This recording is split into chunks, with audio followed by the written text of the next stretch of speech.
السلام علیکم ورحمۃ اللہ وبرکاتہ۔ ناظرین کرام، امید کرتے ہیں آپ سب دوست احباب خیر و عافیت سے ہوں گے۔ ناظرین، آج ہم سوزاک کے بارے میں چند باتیں آپ تک پہنچائیں گے۔ سوزاک ایک بڑا خطرناک مرض ہے۔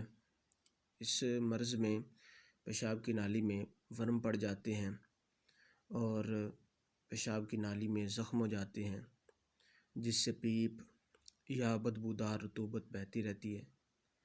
مردوں میں عموماً سوزاک کا زخم پیشاب کی نالی کے اگلے حصے میں ہوتا ہے۔ زخم میں اکثر جلن اور درد رہتا ہے اور سوزش کی وجہ سے پیشاب کی نالی میں تنگی آ جاتی ہے۔ یہ مرض عموماً حیض والی عورت اور فاحشہ عورت سے ملاپ کرنے سے لاحق ہوتا ہے۔ اس مرض میں پیشاب درد اور جلن کے ساتھ آتا ہے۔ پیشاب کے ساتھ خون اور پیپ بھی آتی ہے۔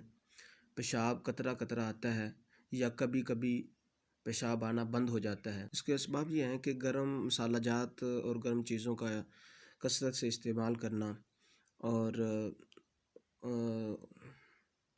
بچوں اور فاحشہ عورتوں کے ساتھ یا حیض کے دنوں میں اپنے عورت کے ساتھ مباشرت کرنا، اس سے یہ مرض لاحق ہوتا ہے۔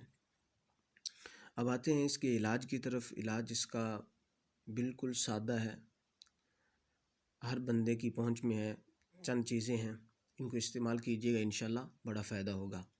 اس کے لیے آپ کو کرنا کیا ہے کہ آپ نے ریوند خطائی 50 گرام لینی ہے، کلمی شورہ 50 گرام، جوکھار 50 گرام اور زیرہ سفید 50 گرام۔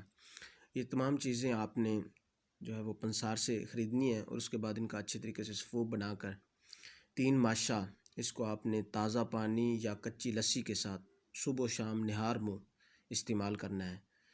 اللہ تبارک و تعالیٰ کی پاک بارگاہ میں دعا ہے کہ اللہ تبارک و تعالیٰ ہمیں تمام قسم کے امراض سے محفوظ رکھے۔